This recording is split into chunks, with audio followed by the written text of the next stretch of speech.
This is 365 Sports, powered by Sikkim365.com. Welcome to the Triple Option. Here's your host, Paul Catalina. Alongside Stephen Simcox of Locked On Horned Frogs. And Stephen, we will talk about the CFP in a second. Do you find it strange that Baylor and TCU are essentially living the same season? Just like different verses, different versions of the thing, different multiverses. It's just like the TCU is like remaking the Baylor season of 2022. Of like they remade it. Like, okay, we're gonna remake the 2021 season. We're gonna make it even better. Like, you think you like Tobey Maguire's Spider-Man? Boom, Tom Holland. You think you like the Sugar Bowl and winning over Ole Miss? Oh, how about the CFP and winning over Michigan? Mm-hmm. Great. Still didn't end exactly how you wanted it to, but best season in school history. Great. Yep. And then, here's what we'll do. We're going to lose to Deion Sanders at the beginning of the year and then get completely off kilter for the rest of it. Right. And I do think that game, it's weird. I think that game, threw them off balance, and they've not ever been able to get back on. It seems like as soon as if they swam out of the water and they're sitting on the buoy and they're like, okay, it's fine. We got it. And here comes another wave. Well, and at the time it felt like that. You're right. Yes. At the time it felt like that loss was more about, oh, look at what Colorado's doing. Yeah. They brought in all this talent. They figured some things out. And, of course, that's their season has kind of gone a different direction now. So that loss has looked worse by the week. But then, there was a short time where it felt like, okay, maybe they found their footing. They're probably not great, but, they beat SMU in Houston. They were leading West Virginia at halftime. And then I don't know what happened at halftime of that West Virginia game. But they came out and decided, you know what? We're actually just going to keep this nosedive going down. And aside from beating BYU, which I think we know BYU's kind of making this transition right now, and they've got a lot of things on their plate, it hasn't worked. And so, both teams, and it's funny, both these programs, they were sort of at the height together from 2014 to 2016. And there was a great rivalry and a lot of vitriol between the coaches, and both teams were good. And it was like, okay, this is going to be the new thing in the Big 12, kind of the new brand names. And since then, they've had peaks and valleys, and they've never really matched up. But in a couple of weeks, we might get just two bad football teams ready to see each other because they both think, all right, this is our chance to get a victory, and we could see a very beautifully sloppy football game. Well, and what's interesting about that game in 2 weeks of Baylor and TCU is, should Baylor, in fact, go into Kansas State and lose the world expects them to? Yeah. Baylor will be playing for nothing but pride. And strangely enough, that has not been enough for them even in the early parts of the season. They've not played for, Pride hasn't worked. That hasn't been a good motivator. No, it's not. We might need to find another one. No. Dave Aranda, who, and part of it is, I don't think this is a team that's not motivated. I don't think this is a team that doesn't like each other. I actually think that, all of those things that you want behind the scenes are pretty good. Mm-hmm. I think they're just not good at football like they used to be. They have some guys that are good, and they have other guys that are, not what they thought. Right. And TCU, it's hard to put your finger on everything. I think a lot of it has to do probably with the lines are on both sides are not as good, and that's kind of changed their ability to do things. Max Duggan transformed himself into a really special generational type player at TCU. Now, it's weird that they'll look back and it was one season of Max Duggan, and then a lot of you look at his career, it's not going to be some of the guys that played 3 great years at starting quarterback and all that. It's not C.J. Stroud or Bryce Young or anybody like that had all these skins on the wall. Tua or somebody like that. It's just he was, Gary Patterson and stuff. I felt like, oh man, we've got a guy who can do some things, and then he was just an absolute head case. Right. Mostly because I think it's funny the cliche is you take on the personality of your head coach, right? Well, Max Duggan would get way too keyed up. Well, who else gets way too keyed up? And then Sonny Dykes comes in and is like, it's okay, man. It's all right. Look, Sonny Dykes gets fired up at the officials. sometimes maybe at his strength coach, but never, it's never directed towards where it's chaotic. Right. And that's where Gary had lost. Like, he had a very good ability to like channel his rage. And then all of a sudden he just became, QAnon Gary, where he's like, oh yeah, well, SMU, tried to hurt Jerry Kill. And you're like, I don't think they did. He's like, we have video evidence that they didn't. He's like, well, I think it happened. Hey, listen, AI, man. Black helicopters have been flying around my house at night. Like, those are the things you're like, oh, well, that's a shame that you've drifted off this far. Yeah. Please come see me at the Broken Spoke Tuesday at 6:30 before it gets crowded. Yeah, I always likened the end of the Gary Patterson era.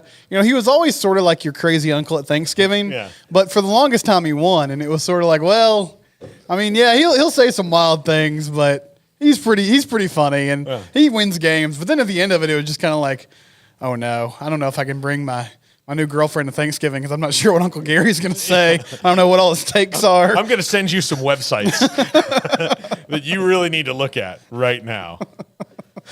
But the TCU thing is fascinating. I think, they're bad on the lines. And so that's probably their biggest problem. Also, they sort of took a different approach this year in the portal because they had the ability to, and they started to go after more guys that were like Power 5 washouts. What I mean by that is they were at a big time school and they were talented high school players at big time schools that hadn't played. And they just sort of thought, okay, we'll go get this guy and then we'll give him playing time and he'll be great because he just wasn't seeing the field at Alabama because there's just so many good players there. But then they got on the field and it was like, oh no, maybe this is going to at least take some time to get everybody up to speed. And so it's been sort of a mess for them. But Paul, apparently I saw this today, and you can't trust everything on social media, but the Baylor student the TCU Baylor game, it's been kind of coined the rivalry. Like, that's a great name. Great name, unofficial name. But the Baylor student activities account on Instagram, they screenshot or they put an Instagram story about buying tickets for this game in a few weeks, and they're calling it the Bluebonnet Showdown. Fuck, man. No.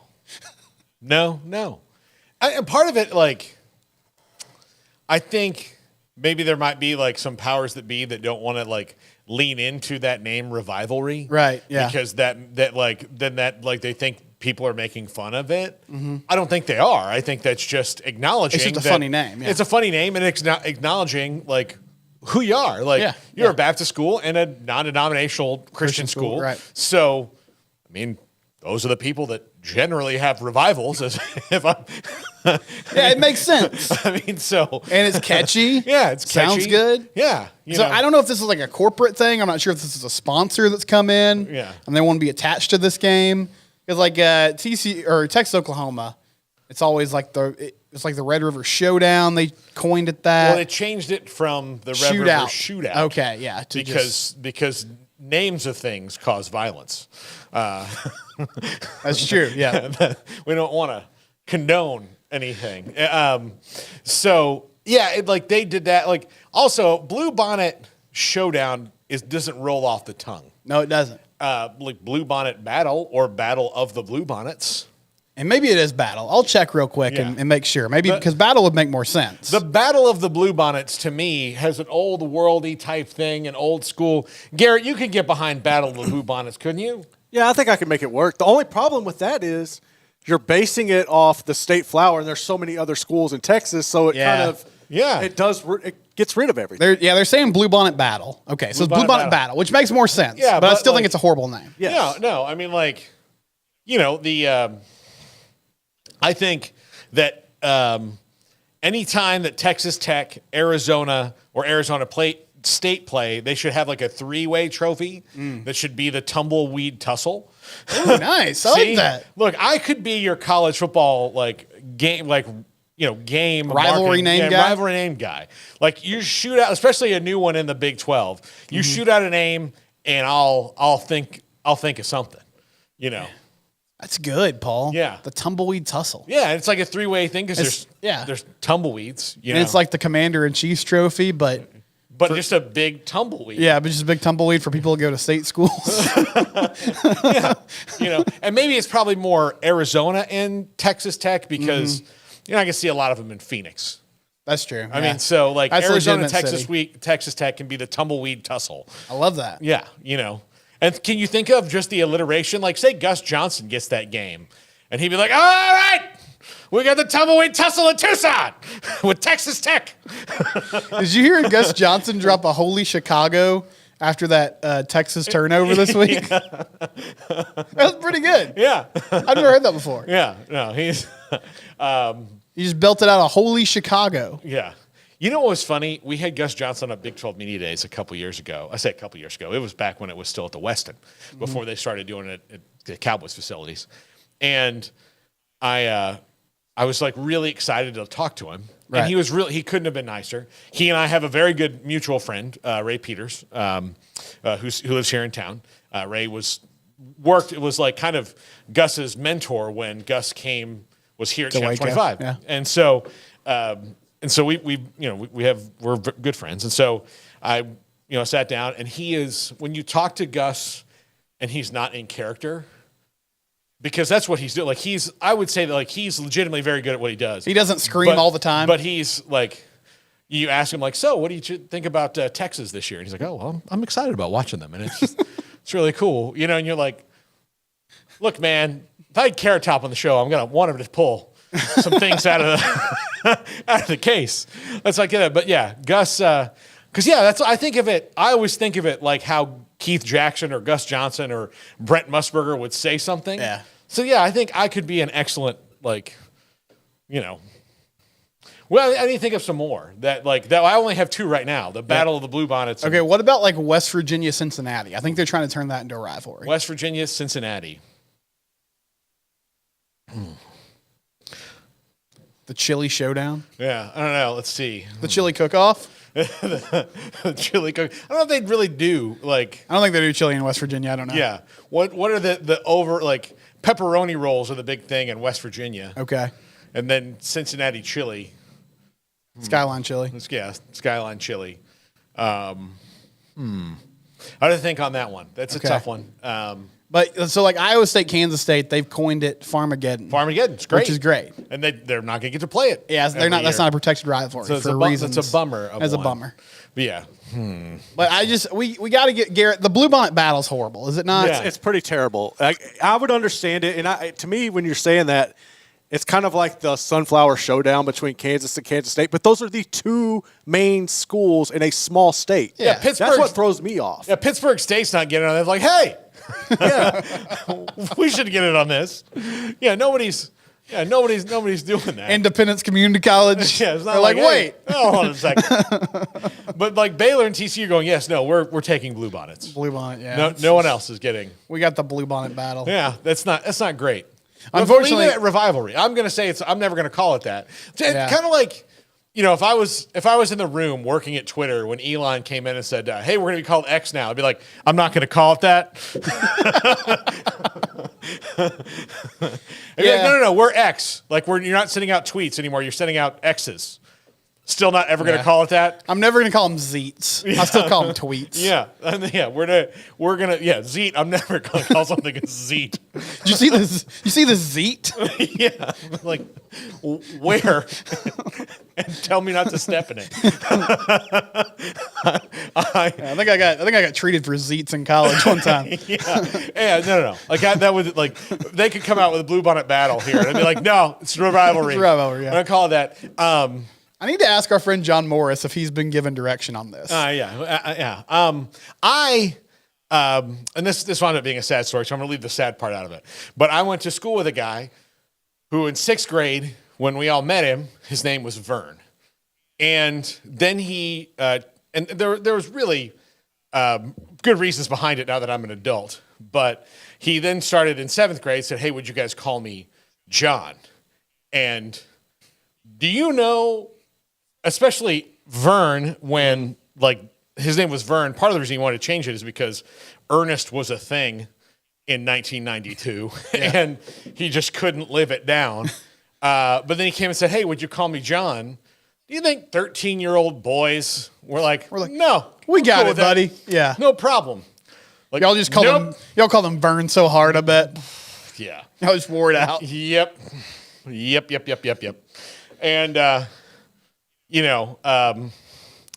I do carry a little guilt on that, but I mean, it's just, you can't do it. Like, you can't just say, habit. It's hard to break the habit. This is what we're going to do. And I think that's what they're doing. Like, it's lean into it. Trademark it. Maybe somebody already has, and that's why they're changing it. But the rivalry is a great name. It is. Blue Bonnet Battle makes no sense. No. So, and I said today, and Paul, you corrected me, but I was like, honestly, this year they should probably just name it the Battle for ESPN Plus. No, look, because both these teams are bad. Like, here's the deal: Baylor is the official team of ESPN Plus. They are so bad that they're playing a team that could have been at the top of the conference last week, and ESPN Plus, baby. Like, no, we're gonna put you on ESPN. Like, you're not even interesting enough to like watch on regular TV against a good team. Yeah. So we're gonna put you on the network that makes Grandpa angry because he doesn't know what it is. Still. Yeah. No, that they are. Yeah, that's where they've fallen. Let's talk about the CFP before we go into the next segment where we're talking about some upset specials. Stephen, no real changes to speak of that are. Right. I mean, the top 6 stayed the same as it should have. Nothing changed about that. Like, you could have maybe made an argument that, Washington beat a better opponent than Florida State did. But, I mean, ultimately, the situations of 4, 5, and 6 will get worked out if everything stays chalk with those 3 teams. Right. Until the championship game will work themselves out before that week because Michigan and Ohio State will play each other. Yes. So you don't even have to worry about that. I am curious, like, I think the more interesting things are where they feel the one-loss teams are, and Louisville still very much kind of interestingly, like, they're the darkest horse of the dark horses, but they're the lowest ranked one-loss team, and Ole Miss is ahead of them, and that probably only has to do with the conference they're in. So I don't know. I think there's some interesting things that could happen with the one-loss teams. Yeah. Especially, like, if you're talking about Texas winning out. If Texas wins out, they're going to have a strong case, especially if Alabama beats Georgia. Yeah, they're going to have a really strong case. And, I mean, I think the only chatter that I really saw last night about the one-loss teams and kind of jockeying for position was, do you put Texas ahead of Oregon? Which, again, like as you said, Paul, a lot of this can get worked out. I don't think it matters right now. But Texas does have that huge signature win against Alabama. And if they stay the course here, they got to play TCU this week on the road. They got to go to Iowa State, which will be tough. And then eventually the Big 12 title game, whoever that ends up being, looks like there's a good chance it might be the Pokes right now of Oklahoma State.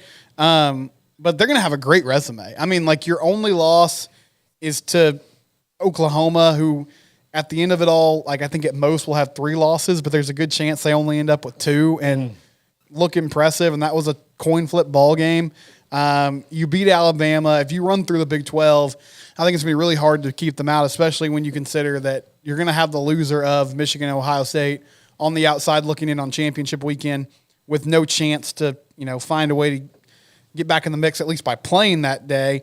And then the Pac-12 is such a road grader that, I mean, we could see Washington get tripped up. Maybe Oregon does again. There's a lot of – Texas is in a good position if they can keep stacking up wins. Yeah. They need a little chaos in front of them, for sure. But they're in a good spot to just keep winning. Now, I think it'd be kind of funny that they would maybe hit 5th. Like, that could very much happen. Like, everything happens except one thing. Yeah, and they're just stuck at 5th. Yeah. And they're going to think, well, dang it, And, I mean, that would be pretty amazing for a team with a brand like that to have a season like they're having and be out in the cold in that scenario, which is possible. It's kind of wild to think about that. Yeah. Yeah. It would help them if Oklahoma strung together some wins at the end of the season. Yes.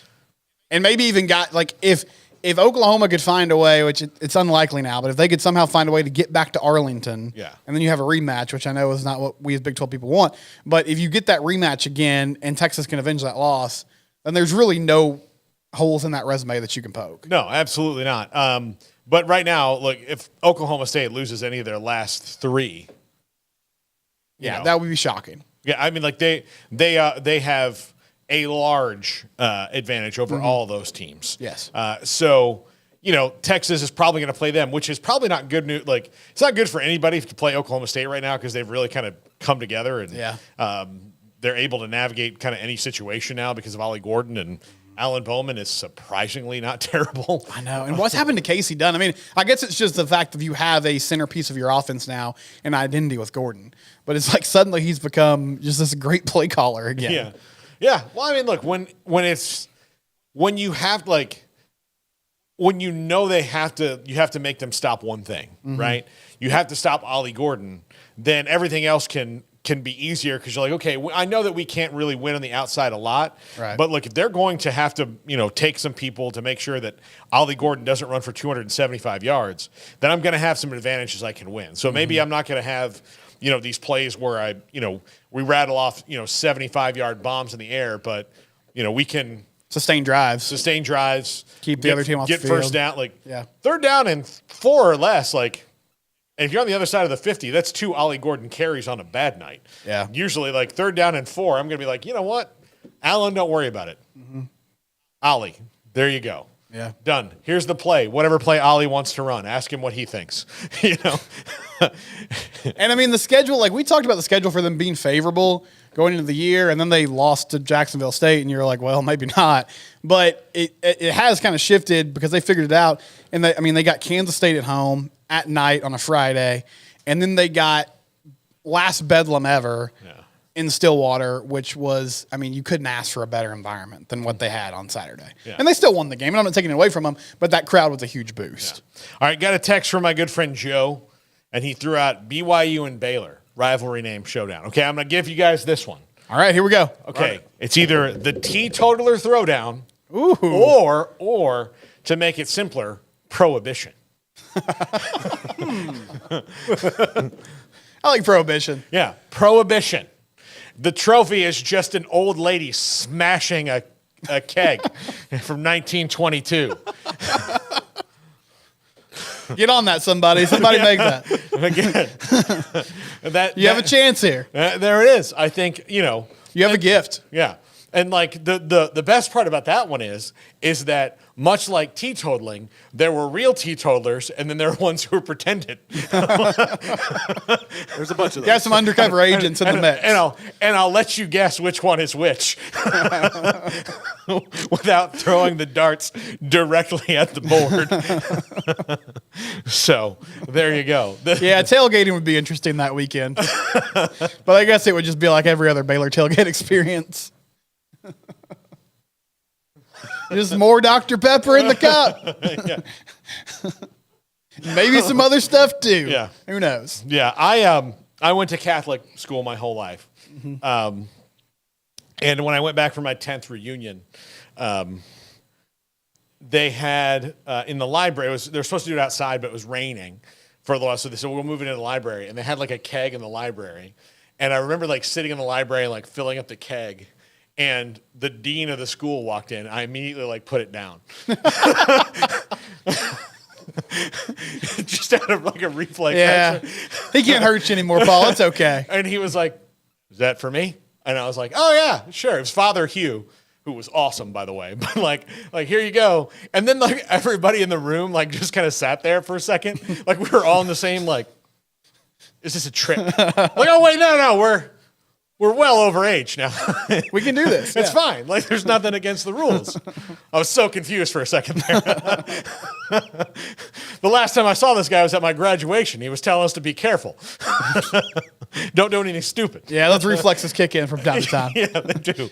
Absolutely. All right, when we come back, who's on Upset Alert this week? This is the Triple Option on 365 Sports. If your business is like most, you need things done quickly. But if you're still tying your critical applications together on multiple shared public networks, you've probably been feeling the slowdown. And that's no good for business. A private UPN fiber network can get you and your business moving at the speed of light. Whatever you need, we can build it. Internet, Metro Ethernet, Waves, dark fiber. We deliver custom private networks and are focused on business customers only. Our next generation 100% fiber optic infrastructure offers you low latency and ultra scalable bandwidth with speeds up to 100 gigabit to run your critical applications. your connection won't be limiting your performance anymore. It's diverse and scalable, so it can grow and change as your business grows and changes. And with a secure carrier-grade private network, you'll have all the reliability you need. Contact UPN today to learn more. Fast just got faster. This is 365 Sports, powered by Sikkim365.com. Welcome to the Triple Option. Here's your host, Paul Catalina. Welcome back to the Triple Option. Paul Catalina and Stephen Simcox. And Stephen, a very interesting week schedule-wise. Last week was going to be a little harder to peg upsets and what was going to kind of happen, and there weren't a whole lot of them. Really, there were some scares. I think FSU had a scare in the first quarter and a half of that game, and then after that they kind of figured it out. Pitt wasn't going to score on them, so they just needed to find their way to a few points. Washington certainly had a scare against USC, who can't stop anybody. And Dylan Johnson had a career day, and he'd never even run for 100 yards before, and here he is. I think, 189 and 4 touchdowns? Yeah, 189 and 4 touchdowns. They got Alex Grinch fired finally. Yeah, because 49 points was not enough. But 52. You're like, okay. Listen, as long as you keep the other team under 50, it's fine. But once they score 50, you're on your ass, buddy. Yeah, this has definitely been a season. I mean, it feels like Lincoln is just, unfortunately for him, hit all the marks of what you suspect. All the things that go into the season, you're like, okay, here's what Lincoln Riley doesn't do well. They've checked all the boxes. Yeah. Just horrible defense, bad situational play, and now you've lost 3 games. But yeah, Washington, they found a way to win that football game, and they could not be stopped. Yeah. There were those moments last week, but this week, look, Penn State could do the whole world a favor, which I don't think anybody thinks they're going to do. Kentucky could maybe, slay the Alabama Dragon, which I don't think they're going to do. And then you get into some interesting ones. Miami and Florida State, Utah and Washington, in particular, those games really affect the CFP. Those teams are on upset alert for sure. And Ole Miss and Georgia, you Do we believe in Lane? That's it. Those are the 3 that could affect the CFP, and I would rank them in this order of most likely to least likely to happen. Okay. And there's a distance between 1 and 2 and 3. 1, I do think that Utah beating Washington is most likely to happen because Utah is the best team playing another good team. Okay. I think Miami beating Florida State is the second most likely to happen because it's a rivalry game, because FSU embarrassed Miami at their place last year. Mm-hmm. And Mario Cristobal might be saving up all his good coaching juju for this. And FSU's already in the ACC title game, so that this game, now they can really focus on win out and be in the national title game. That's what it has to be. So you can maybe get them napping a little bit. They're dealing with a lot of injuries to the wide receiver position. There are some opportunities there for Miami. Tyler Van Dyke's just been really bad lately. Yeah. So that's what leads me from being my normal, moderately scared about any rivalry game to totally in the bathroom sweating and not being able to stop. Is it hot in here to everybody else? It's hot. I'm hot. Are you hot? I'm sweating. It's fine. It's 72 in here. No. It's comfortable. It's great. No. Yeah. You guys, is there a swimming pool near here? I can just jump in. I need to cool off. And then the least likely would be the Lane train rolling between the hedges against Georgia. I just don't see it. Right. I think that they've gotten better since the Alabama game. I think Georgia has shown themselves to be vulnerable at times. The problem is those times seem to have come and gone. Yeah, they have. They haven't been consistent. I would actually go a different direction there. And I don't think any of these are super likely, unfortunately, for the sake of the segment here. Yeah. But I think Miami has a decent chance to beat FSU. It feels like that debacle against Georgia Tech, it could have gone one way or the other. It seems like it sort of re-energized that team. They rallied around each other. They're going to need Tyler Van Dyke to be better, as you stated. But this is a Florida State team that's struggled at times and in moments. It's a long season. It's a rivalry game. I feel like they have enough firepower to pull that off. Honestly, I would put Ole Miss beating Georgia above of Utah beating Washington just because I think styles make fights. I just have no confidence in Utah with a backup QB being able to stick, score for score with Washington. Now they could make it a rock fight and try to muddy the waters and slow down that Washington offense. But I just don't feel like they have the players and the playmakers to go get it done. And Ole Miss, like you're on the road. This feels like the typical, okay, Kirby Smart, we think you're vulnerable. We think you're down for the count. And then Georgia just absolutely rolls. But if Ole Miss can hit some big plays, find a way to keep that offense off the field, no Brock Bowers, obviously. The talent level, I think, is a little closer than it typically would be. So that's how I would go. I don't see a lot of hope for Utah because I can't see them scoring with Washington in this football game. It would take a big effort from their defense, which is what they do, but I feel like the style of game that's going to be played isn't going to be conducive to what they want to do well. Ohio State plays Michigan State, so that game is likely not going to affect the college football playoff picture. And look, Penn State and Michigan State, I do think that Penn State will muddy the water for Michigan to a degree early in the game. But they don't have the playmakers. Like they'll probably be able to slow the offense enough to where Michigan is not going to be able to run away with the game. But Michigan is, which is, again, what makes all the stuff going on in the Big Ten, and especially with Michigan, like that much more confounding. Like you're already fantastic. Like, like maybe don't steal everybody's signs. Just a few. Just the couple that you'd need. Or just be better at hiding it, Yeah. So, do you think the Big Ten does anything? Like, do you feel I like think they're going to try. I don't know if it'll be effective. I think they've got 14 coaches, 13 of whom are beside themselves with rage. Yeah. And one of whom who doesn't care. And just, is the, I can feel your hatred. It makes me stronger. Yeah. Like that's how it is. With them, and as a matter of fact, I might do my top 5 on Friday when Garrett and I do the show together.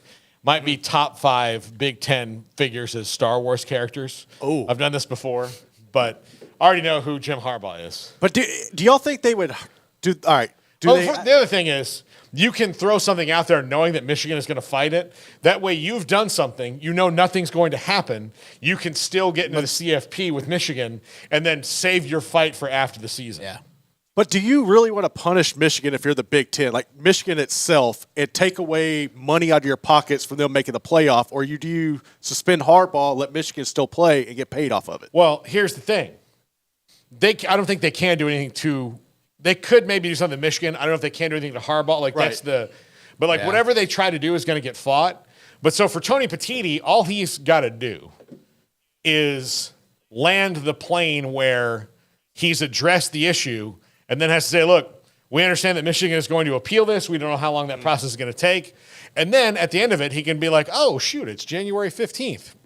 Guess you guys got to play. I guess they got to be in the national championship game at Drat. Now, I think the best case scenario for them, honestly, is Tony Petitti comes out and does something like that, like Paul's describing, where, okay, we're going to put a punishment, but it's easily appealed.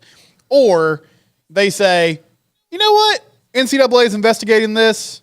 It's their thing. We don't want to get involved. I understand you guys are upset. The best case scenario is for them is probably Ohio State beats Michigan on the field in a few weeks, and they have an undefeated Ohio State team that can go to the CFP without any sort of, cloud around it. But it would honestly, like, it might not be ideal for the league because Michigan looks like, they finally look like the machine that's been promised the last few years. It feels like this is their fullest form, and they're actually here in serious contenders. And so I'm not sure Ohio State can do that. Yeah. Yeah, I know. That's the thing. It's like they need – and they would really need Penn State and Ohio State to just do them a favor right away. And then, like, that way it eliminates all chances of that. But Michigan is so deep and so good and eviscerating people. But this is their first chance. This is their legitimate first challenge of the season. So I'm curious to see how that goes down for them. Right. You know, and especially if Penn State jumps out like 14-0 or something like that. Yeah. Did you hear the story today about Blake Corum and Connor Stallions? I've like loosely followed this. So he posted an Instagram photo with like an LLC as the hashtag. Yeah. And so like Blake Corum's name is in it. But apparently, according to Blake Corum, and I'm starting to totally believe this, because Connor Stallions is a weird guy who has chosen a very weird way to focus in on your hobby. And apparently Connor Stallions and somebody else have founded an LLC with Blake Corum like in it, and the home office of the LLC is Connor Stallions' house, and Blake Corum's like, yeah, I don't know anything about it. I don't know. And I'm assuming that if Blake Corum is in fact telling the truth, that his plan was to go to Connor Stallions' plan was to go to Blake Corum at some point and be like, hey, got an idea for you. Just sit down, get a business pitch. And then Blake's going to be like, where have you been all my life? Quit drilling. You struck oil. Let's go. Yeah, Connor is kind of like, I mean, he was just doing side quest. Like he was just kind of doing his own thing. He sort of reminds me of like, you'll get on TikTok sometimes and there'll be some businessman that's like telling you like, okay, my day, like I've hacked time. I'll work from 6 to noon and then I work from 1 to 7. And you're like, okay, so you figured out the morning and the afternoon. Like you haven't done anything here. Yeah. You're just telling me you work really hard for 12 hours a day. There are other people that do that. And that seems to me to be what Connor Stallions is. He was just kind of doing all these plans. I'm not sure how many people knew about him. I think Jim Harbaugh obviously knew something, but he was kind of like, yeah, I'm going to steal all these signals. But I do think the level of plausible deniability on any coach is this. I am either too dumb to ask, or I'm not dumb. Because most of these guys aren't dumb. You don't get to that spot by being dumb. No. But you're smart enough to go, I don't know how he's doing it. I'm not going to ask. And that tragically is the issue with a lot of coaches. Mm-hmm. They don't ask the questions. I've seen it very up close. Yeah. Is that nobody is involved in that, but you become involved by when a question, like you should ask a question and then you go, no.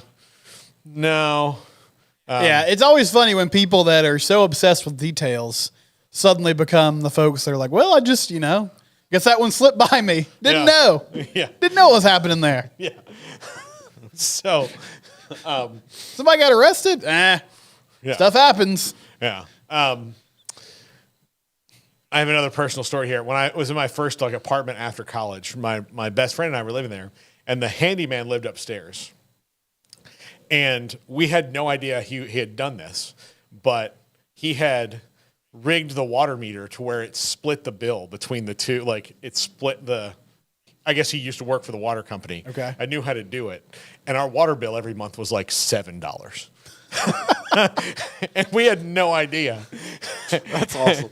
And he did it when we had a problem with like our air conditioner, and the air conditioner and the water meter were like the water thing were like right next to each other. And because his apartment was upstairs, he just did it. He didn't tell us about it. But we got those first like several bills and we're like, I guess we're not using that much water. And then my best friend, who is like an engineer, like eventually was like, something's going on here. And we're like, I'm not asking because I like getting a water bill that's $6.48. Yeah. You want me to tell on myself? No. No. And then eventually the water company like sent somebody out and go, hey, it's broken here. We're like, oh, weird. He's like, yeah, I don't know. This I've never seen it like this before. And then he fixed it. Me either, sir. And then the guy came down and he goes, yeah, I guess they caught us. I went, when you caught us? What do you mean caught us? He's like, yeah, you remember when I had to fix your air conditioner that time? He's like, yeah, I've been rigging it. Our water bills have been low every month. I was like, okay. Well, glad I didn't find out until now. Yeah. Guess what state I lived in when that happened? Florida? Yeah, I did. Does that surprise you? No. Sounds like a good Florida man living his life. That's right. Like, you know who I'm going to get over on? The water company. The huge bureaucracy of water. Yeah. Listen, I'll take 6-hour showers. They're not getting me. I don't care. Yeah, your neighbors across the street are like, why is our water bill $400? Do we have a leak? No, shut up about it. It's fine. It's all fine. Don't call anybody. Don't say anything. You must have a different rate than me. I don't know. Yeah. But, yeah. So you got to ask those questions. Like, there's no reasonable doubt in my mind that he's getting all this and like, man, this kid's just good. So good at decoding things, espionage. Yeah. So, but it would not surprise me, given the fact he seems to be pretty obsessed with it, that he spent his own money to do this. No, I mean, I think he was. Listen, I think they knew it was happening, but I feel like the most logical explanation is he got really deep into this, and everybody was just like, "Well, he's just super passionate about his job, Yeah. and we're not going to break that." Yeah. And they were reaping the rewards from it, but I think he was just going rogue. Yeah. And This was his way of showing what a good employee he was. This was, in his mind, he was like, this is me going above and beyond. yeah. The call of duty. Yeah. Exactly. Like a Marine would. Yes. Yeah. So, yeah. No, he was, man, he had gumption. I'll say did. that. He took initiative. Yeah. He should have gone to Wall Street. Yeah. Really, this seems like a kind of a really, like you're really good at picking things up and doing these things. Seems like an oddly specific way to use a talent that only helps one thing that a very small percentage of people care about. No, and poor guy, he knew what he was doing, but no national title rings. I mean, got a couple Big Ten title rings, but not a lot to show for it. Yeah, and that's another thing. Like, look, when you're in the orbit of somebody that's as big as Jim Harbaugh, and you start doing these things for him, according to you, without his knowledge, eventually you got to ask yourself, like, would he do this for me? Like, is he gonna?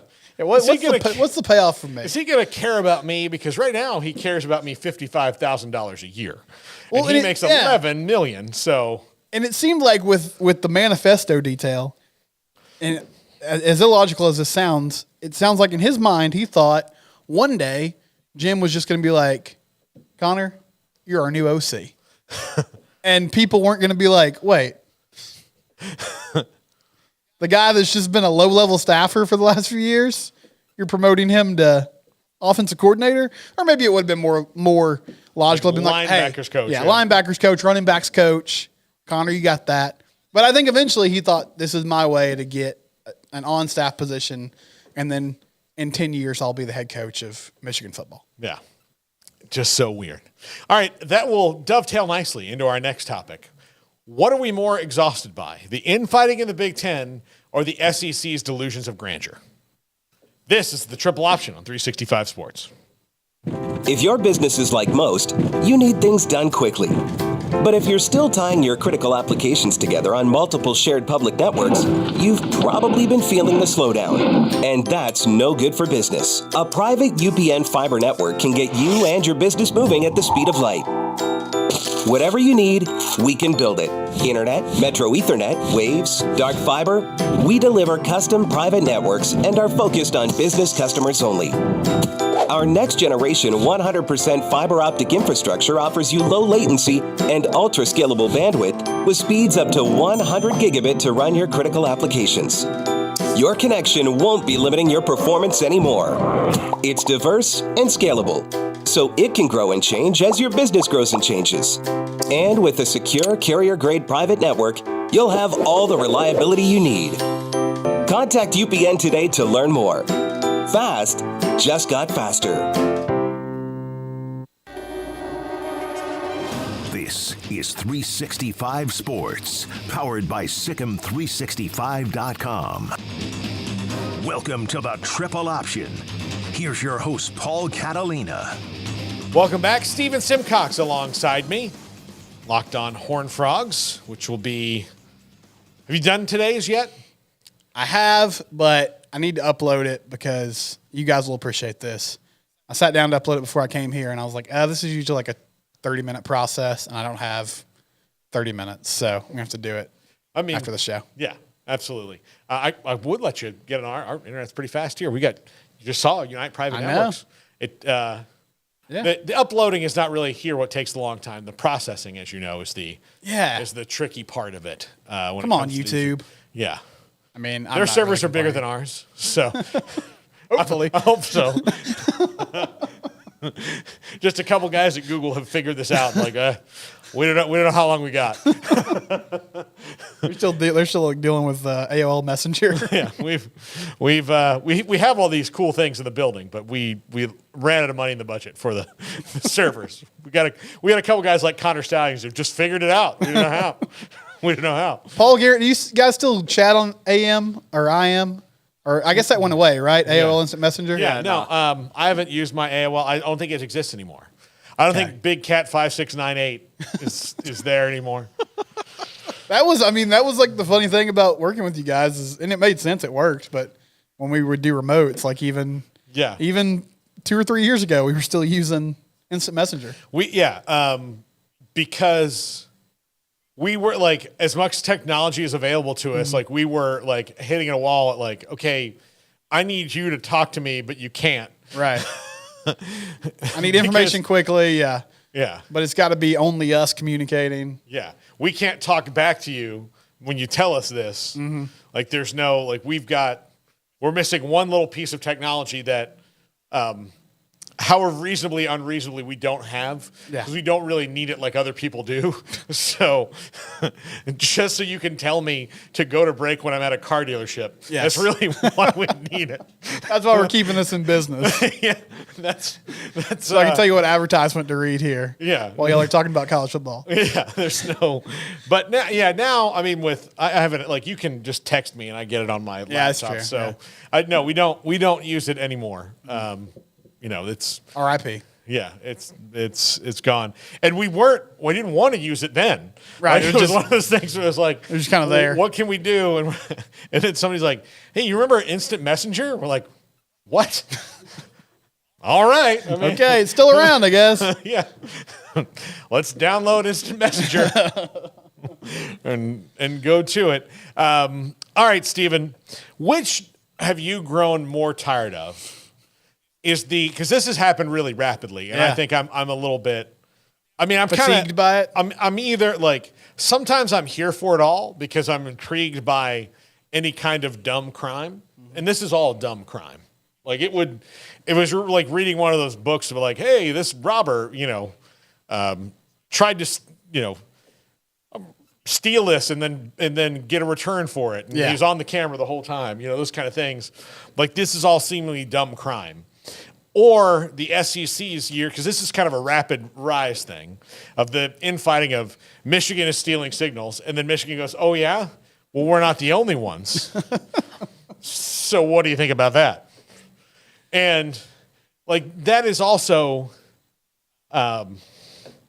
if you and I got caught cheating on a test, and we were like, oh, yeah? Garrett and Jack are too. Like, you see Jay over there? He's doing the same thing. Yeah, look at that. Those two guys are cheating on it as well. And they're like, yeah, but you're still cheating. Like, you bringing it up, it's kind of like the Democrat and Republican argument of like, oh, well, they did this, so we're going to do it too. Like, yeah, like two wrongs. And you guys know that? Like, two wrongs don't make a right? Like, do you remember that from when you were a kid? Mm-hmm. Or do you just think that, like, people will be like, well, that's a good argument. Yeah, I mean, I haven't grown like the Big Ten thing to me is mostly still funny. Yeah. Now, this new revelation with Michigan, as you said, kind of coming in and being like, well, other people were doing this too. That's exhausting. And I think another thing that's exhausting to me, I understand everybody's doing their thing, they're doing their job. Like the constant obsession now with, and I get it, you're reporting a story, but like every new development has to have like its own story with it. And so it's like, all right, here's the new thing we know. We know that he was also on the Central Michigan sideline, or we know that this is how they were, communicating, or all these things. And so I kind of get lost like in the web of the story of where it's at, and it's hard to keep up with everything that's going on. But to me, I mean, yeah, the SEC thing, and you, Paul, you know these people well. Some of them are in your family. But like when A&M tries to complain superiority because they're just in the conference with these other great schools, I I mean, I get it, guys. Y'all are in a good place. You're making good money.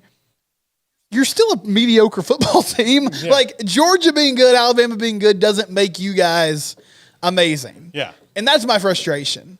Is that, like, and Ole Miss is having a good year, but those schools riding the coattails of other teams that are great, it just annoys me. It has nothing to do with you. Yeah. No, I in my comedy career have gotten over time to open for some really awesome comedians, some guys that have like really big names, you know, and some I'm still friends with, and some that, you know, I just had that like one shot, and like that's kind of how it works as being a comedian. You get these opportunities, but me being like, listen, you know, I've worked quite often with Roy Wood Jr. of the Daily Show fame. He is wildly successful, so I am also good. No. We were in the same place at the same time. Right. Like, I'm the Mississippi State in this scenario. But even that, like, I get what you're saying. It's a good example. But even that makes more sense for you because Roy Wood Jr. thinks you are funny. Yeah. Like, we could go to a show of his and see him, and he's not going to know who I am. I can tell him, like, hey, man, I think you're really funny. Shake his hand. I'm sure he'd be nice about it. And I could talk about how I'm such a big fan. He respects you. He thinks you're a funny person. He invited you to open a show for him.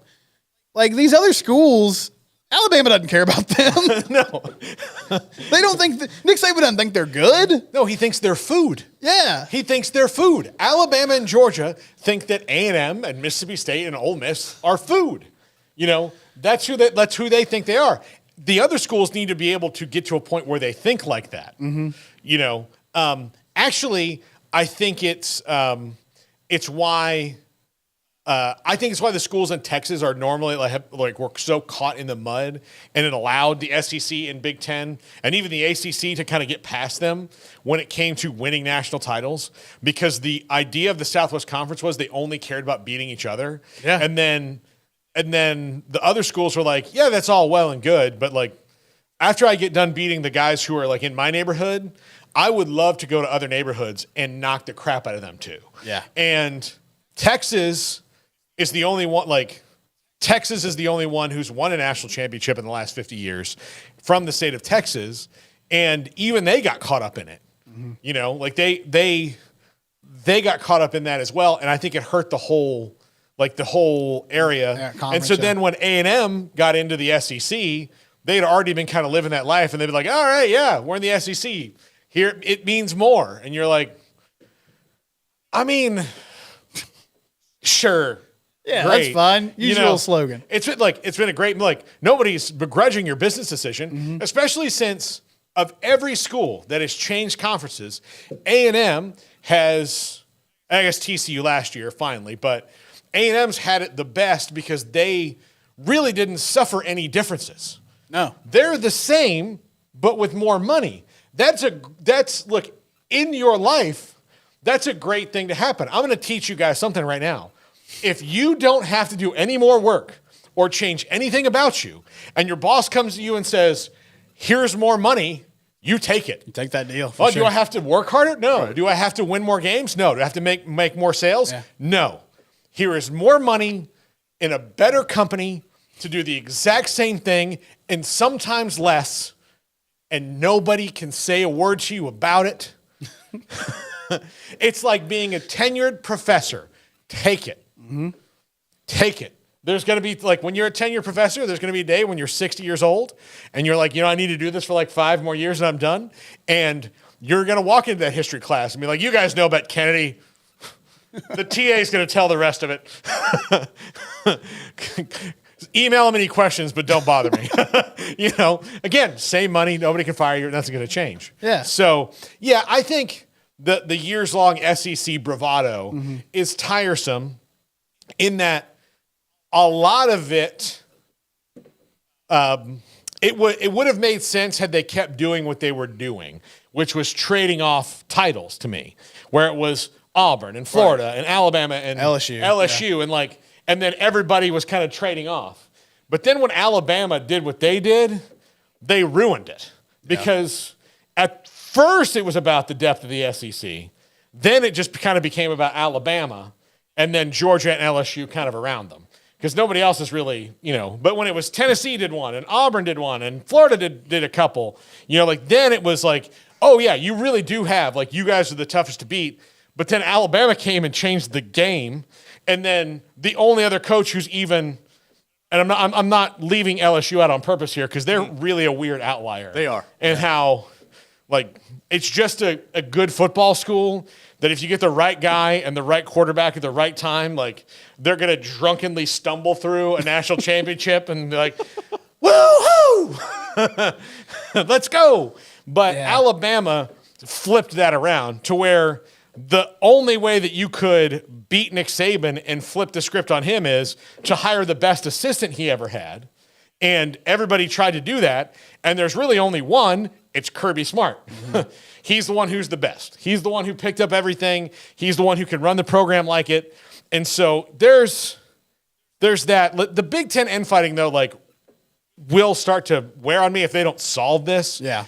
But that's where I think it's different. Now, look, at the SEC, I'm not saying the SEC's not been a great conference, but it's the bravado that, Missouri and A&M and Mississippi State take with them, Arkansas, when they've done nothing to contribute, or schools that have contributed 15 years ago still like, yeah, and us too. And you're like, I'm sorry, guys, you can't just come back to the front of the line. Yeah. That's fair. And it'll be fascinating to see because you're right. The SEC, they band together in a way nobody else does. Yeah. The Big 12 kind of formed that identity after it was announced that Texas and Oklahoma would leave because the leftover schools were getting crapped on, and they were all sort of like, okay, let's lock arms here. Yeah. I don't know if that'll carry over. I'm also not sure who's going to break through and if they'll do it consistently to a place where, they could root on a team. It'll be easier in the 12-team playoff. The fascinating thing about the Big Ten to me, too, that's also annoying, I get why people are mad. I do. I definitely get why Ohio State's mad.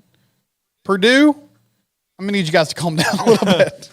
I mean, it had an effect on the game. I'm not going to act like it didn't. And I understand your anger. But I think Michigan could have beat you without it. Yeah. Now, why they didn't, I don't know. And why they've gone through all this, jumped through all these hoops when they have a team that's talented enough to win 10 games on their schedule without any sort of advantage, no clue. Yeah. But let's not act like Northwestern was going to pull this off without this advantage. The fact that Rutgers is involved in this Rutgers, Ohio State, Purdue, swapping thing, and Rutgers coach is Greg Schiano, a Paisan, and the actual Tony Soprano's college roommate. And then, I don't know if our audience as a whole watched The Sopranos. Did you watch The Sopranos? Mm-hmm. Did you, Gary? Greatest show ever. It's the greatest show ever. Now, when Tony Soprano was confronted with another person committing a crime that affected him, did Tony Soprano alert the proper authorities? No. Tony Soprano returned that crime in kind. So what Greg Schiano might have done is gone, they're stealing our signals? We'll steal theirs, yeah. All right, I got a guy. You know what? Here's the thing. I don't know anything. You go to the place and see the guy. The guy will have a thing. The thing will tell you what you need to know. Don't ask about the thing. Don't ask about the place. Don't ask about the guy. That's it.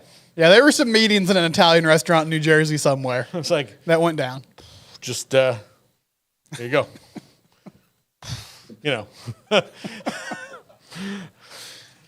who knows? I mean, who knows, right? Yeah. Hun, another steak sand right here. Right here. Hun. Yeah, that's what happened. Like, it is, when I found out that it was Rutgers, the school that Jackie Aprile Jr. dropped out of, I was like, all right. Yeah, that tracks. That tracks. All right, well. It's kind of on brand. I mean, I could report this, or I could. And that way, when Michigan comes out and goes, oh, yeah? Well, we know you were doing it too. They're like, rat. Yeah. Yeah. Greg Schiano doesn't even know what the reporting process is. They asked him if he reported, and he said yes. He reported it to his bookie, but he he thought that was the guy he was supposed to tell. Gino, come here. You hear about this thing? This thing with the guys. The guys in Michigan. Oh, they're those guys? Oh, yeah, I don't like those guys. Yeah, can you take care of it? You want to do a thing to them? Yeah, yeah. send a message, like that's how it is. And Greg Schiano very publicly, like, at times, like, something's going on up there. And that was this year. Well, he knew what was going on a year ago, and they hadn't stopped it. And so... Just dropping hints now. Yeah. I mean, this is... Okay, I'm going to say I'm never going to get tired of this because it's kind of now, the more I talk about it, just ostensibly hilarious. It is, yeah. It's that, like, who's also not great for my people, but, like, who's at the center of the retaliation? The Italian coach. This is how we dole out justice. He performed his duty. He did his job. This is how we dole out justice. All right. Hey, Ryan, I got some information. Just going to say, you call this guy. He'll tell you where to meet him. Yeah. So, yeah. No, not surprising. No, I like your version of the events better. Look, my version is probably not like it probably is far off from it, but there's a world where like it almost is that. Mm-hmm. Like there's a world where it's almost like the Italian guy's like, oh yeah, really? Well, we don't have the guys to take care of this, but this family, like we're going to partner up with these families and we're going to do this. We're going to make a move. They got the 4 of the 5 families together. They said, okay, here it is. We're going to go to the other big one. Didn't work, but you gave it a go. Not everything does. Right. Michael Corleone didn't have everything work out for him. Neither did Tony Soprano. Sometimes people got clipped. That's right. That's how it was. All right, that's going to do it for us, Stephen. Great to see you. Thank you, Paul. As always, have a great weekend. Enjoy TCU in Texas. Do you feel that they might be able to, because they've been so wildly successful against the Horns over the last few years, glue enough stuff together where it could gum up the works? I have a little bit of that, but ultimately I just think this Texas team, it's finally a Texas team that's built the right way. You know what I mean? Like, they've pulled upsets before, but it's always been against kind of fraudulent UT teams. But we'll see. I'm cautiously optimistic. Yeah. So I wondered, maybe I can do Big Ten coaches as Sopranos characters. There you go. That might be it. There's your top 5. I like that. I might do that one today. Oh, I might do that one today. That's what we call a tease. Oh, yeah, I'll do that one today. I haven't done it yet. I was trying to think of something. And Craig and Smokey are both familiar with The Sopranos. Smokey is familiar with The Sopranos.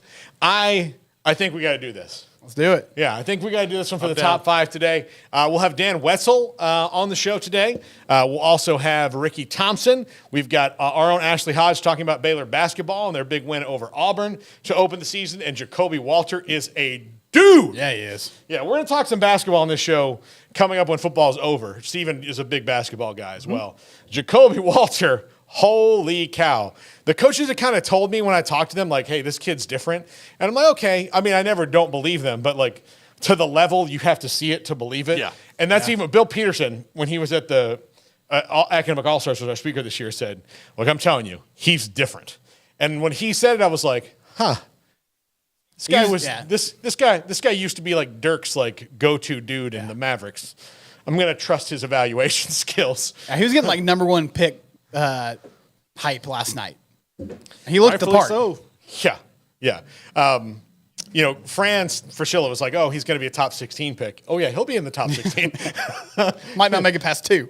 Yeah, exactly. All right, Steven, have a great weekend. We're back tomorrow with Pierre. We're doing our picks. It's going to be fast and furious tomorrow, Garrett. I hope you're ready. Let's do it. This is the Triple Option on 365 Sports. If your business is like most, you need things done quickly. But if you're still tying your critical applications together on multiple shared public networks, you've probably been feeling the slowdown. And that's no good for business. A private UPN fiber network can get you and your business moving at the speed of light. Whatever you need, we can build it. Internet, Metro Ethernet, Waves, dark fiber. We deliver custom private networks and are focused on business customers only. Our next generation 100% fiber optic infrastructure offers you low latency and ultra scalable bandwidth with speeds up to 100 gigabit to run your critical applications. Your connection won't be limiting your performance anymore. It's diverse and scalable, so it can grow and change as your business grows and changes. And with a secure carrier-grade private network, you'll have all the reliability you need. Contact UPN today to learn more. Fast just got faster.